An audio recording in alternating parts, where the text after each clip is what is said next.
Hoy be, bakit mo naman inaaway yung kaibigan ko? Ay sus, nagkampihan yung dating nagsisiraan. Hindi lahat ng chismosa nasa kanto.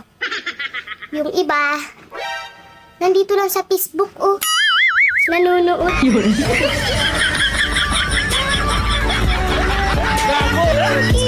Sa panahon ngayon, ang mabuting tao, maraming kaaway.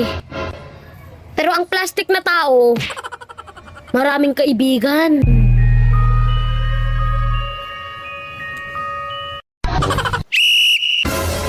Lagi na lang tayong nag-aaway. O bakit? Malapit na tayong umabot sa championship. Kapag alam mong may galit sa'yo ang isang tao, galitin mo palalo.